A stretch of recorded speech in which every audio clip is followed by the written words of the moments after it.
How good were the Sith troopers of the Old Republic, and how did they function? Greetings again, mystics of the Force, and welcome to the Grand Archives. During the Great Galactic War in the days of the Old Republic, Jedi and Sith were fighting with massive armies on each side. Since this was the first time that the Sith were just as powerful as the Republic, the war was chaos anywhere that it went. But it wasn't Jedi and Sith who were fighting, but most of the battles were won with massive armies. On each side there were troopers fighting for their own cause. The Republic troopers on one side are the most recognizable, as they are reminiscent of the clone troopers that we'd see in the distant future. But the military agents who seem to fade into the background are the Imperial troopers, dangerous soldiers clad in black armor, usually seen following Sith marauders into battle. These were the Sith troopers, men and women who risked their lives in the service of the reconstituted Sith Empire, and yet, we know shockingly little about them in favor of their dark side wielding masters. So join us today as we explore everything that there is to know about the Sith troopers, and how they stack up to the stormtroopers of Sidious's empire. Before we dive in, we did want to make it known that out of universe, the information on the Sith troopers is quite obscure, as they do not receive as much focus as the Republic commandos would. In the Star Wars The Old Republic game, the Imperial Trooper is not even a playable class, contrary to the fact that the Republic Commando is. Instead, they opted for the Imperial Agent class, which is more to deal with the subterfuge of the frontline combat. This relegates the Sith troopers to be more of a backdrop to the war rather than a main focus, as the Empire just needed a standard infantry unit to be seen following the Sith Lords into battle. But that's not to say there's nothing that we know about them at all. The Sith Trooper, more commonly referred to as the Imperial Trooper, were all humans bred from birth by the Sith Empire for one purpose: to fight. They were conscripted from a caste of non-force sensitives in the Empire, simply called the Enlisted class. Any and all families born into this caste of the Empire was basically raised with the foreknowledge that their destiny was to don the black and red armor and be shipped on the front lines to die. All of this was decided by the Sith Lords long ago, which was why the Empire had a massive army, ready for when the time came to invade the Republic, as they had been building it for centuries. It was also why the Sith seemed to have a near limitless supply of soldiers to throw at any enemy. The Empire was not a free society, so all had to obey the rules of whatever caste they were born into, unless they were strong enough in the Force to climb out of that caste. The most Imperial troopers never got the chance, and would only die as soldiers. Many of them met horrible fates by being shredded apart by blaster fire on the front lines of combat, being eaten by wildlife on hostile worlds that they fought on, or worst of all, displeasing their powerful masters. Yet, they accepted all of this willingly, and they were indoctrinated since birth to blindly follow and remain loyal at all costs to the Sith Empire. The Imperial troopers were not just cannon fodder though. Darth Vitiate knew that if he was going to be entering a real war with Jedi and the Republic, that he could not allow his soldiers to be weak. The troopers had regular encounters with Jedi, and needed to make sure that at the very least some of them made it out alive, or at least stalled the Jedi until Sith warriors could arrive. To this end, a very special training regimen was planned out for all members of the Imperial troopers. The training regimen, as well as the entire current state of the Imperial Army, actually began with one man, Odile Vacon. This man was alive during the days of the Great Hyperspace War, 1,220 years prior. Odile was a non-force sensitive military leader in the Sith Empire, who was well respected by the Dark Council that he became the very first Grand Moff of the Sith. This is exceptionally noteworthy, as again, he had no talents in the Force, and yet they denoted him as extremely dangerous and proficient. His reputation came not only from his ruthless exploits during war, but with his grand vision of a new army and a new navy for the Sith Empire. His legend was great, as it was even said that he single-handedly took down a Terminus, a monster that even the Sith feared, as it was able to kill multiple trained Force sensitives alone. He planned for a fleet that would take centuries to build, and was completely at peace with creating a military that he would never see. Clearly, such a man would not cut any corners with how to craft such a perfect army for Emperor Vitiate. Vitiate loved this Moff so much that he publicly endorsed him, and ensured that his plan for a perfect army would reach fruition. Vacon's handcrafted training regimen ensured that the standard infantry Imperial troopers would be on the level of what many considered to be the elite class of Republic troopers. He was fondly remembered throughout the Empire for his glory and his efforts that put into establishing a strong army and a military. A navy inspired Sith military officers and infantries for centuries after his death. inspired how someone with no ability to touch the Force came so far in the Empire. The Emperor put an eternally blazing torch into the jungle of Dromund Kaas in remembrance of Grand Moff Vacon. The military expansion that the new Sith Empire saw between the Great Hyperspace War and the return to the galaxy in 3,680 years before the Battle of Yavin were all thanks in large part due to this one Grand Moff. His training and plans for the army made the Sith troopers tough and powerful. During the Great Galactic War, a squad of Sith troopers was capable of taking down a Jedi, and they fought violently against the Republic Special Forces. We unfortunately don't have any specifications on their armor though, yet, but we do know that their suits were crafted to survive in a myriad of different environments and did have smoke filters like the Stormtroopers do. Their armor pieces on the shoulder, chest, and helmet were also strong enough to shrug off glancing blows from blaster fire and maybe even a lightsaber.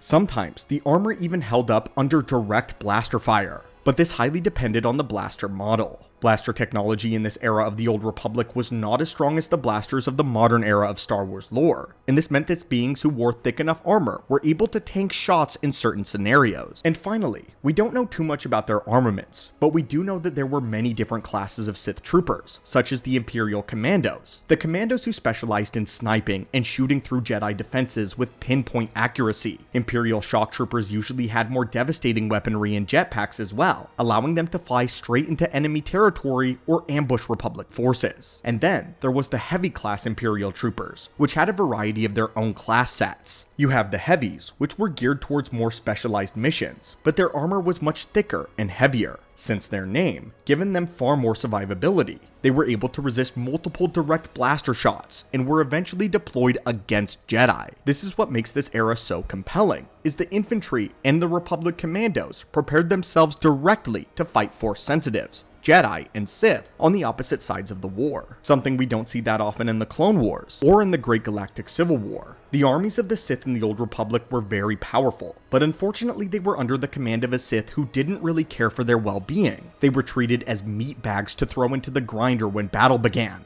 so they never reached their full potential unless they were being commanded by an experienced Sith tactician. Luckily for the troopers though, the Imperial troopers did not have to shoulder the burden of being the only ones on the front lines of war. They were very often accompanied by Sith war droids, which actually gave trooper squads an anchoring point to rally behind. Of this era, Malgus was actually known not to sacrifice his troopers needlessly, as he saw each unit as being important to the overall victory.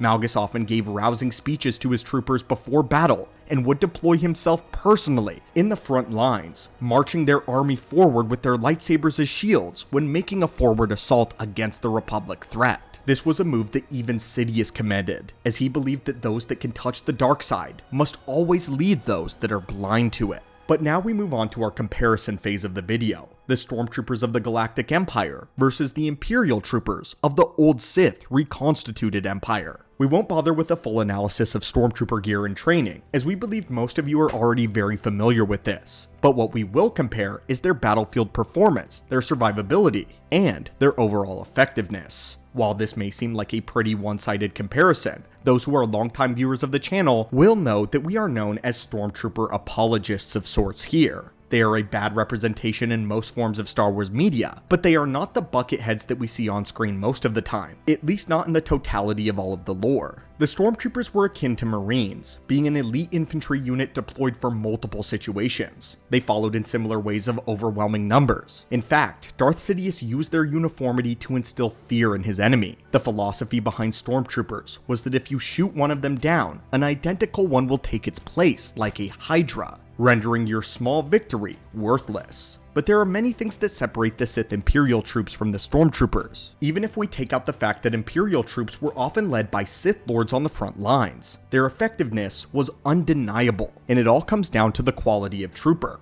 I don't think there is any debate among us that a squad of Phase 2 clones would just annihilate a squad of Stormtroopers. This is because Sidious focused so much on quantity that he sacrificed individual quality. His Hydra-like philosophy of cut off one head and two more will take its place comes to the Stormtroopers just doesn't hold up when they are met with opposition who is superior to them in almost every way. Just talking about the armor for a moment, the Sith Empire spared no expense when it came to the armor and armaments of their military. This was a campaign against the Republic after all, and they needed to win it. Vitiate had harvested entire planets dry of their resources in order to bolster the Sith war machine. Sidious focused on big weaponry, which rendered the quality of his soldiers' gear pretty cheap in comparison. The plastoid armor of the stormtroopers will not hold up against the Imperial Sith, especially the heavy troopers. And yes, we do take into account that blaster technology was much less powerful in the Old Republic, but even if a Sith trooper were to take a direct shot from an E11 blaster, we're almost certain that they would be able to survive long enough to get at least medical treatment. A stormtrooper, though, would go down instantly from this. But what about the quality of their battlefield performance? Imperial troopers regularly faced Jedi on the front lines, and were given instructions on how to deal with Force sensitives. The Grand Moff Odile Vacon was well aware of the loss that the old Sith suffered during the Great Hyperspace War was due to the fact that the Jedi were involved, so his training regimen would 100% include tactical problem solving for encountering Force sensitives. An entire hallway full of stormtroopers can't handle so much as an advanced Jedi Padawan, and that all comes down to the era in which they were trained. It was the clone troopers who administered Order 66 and did most of the Jedi Purge cleanup along with Darth Vader. The normally conscripted humans who became stormtroopers lived almost 5 to 10 years after this. And speaking of human conscripts, stormtroopers were drafted from specific individuals around the Empire that signed up at a certain age. The Imperial troopers, though, were bred to fight from birth. This is a very clear divide in power of the Sith Army and the Imperial Stormtrooper Corps.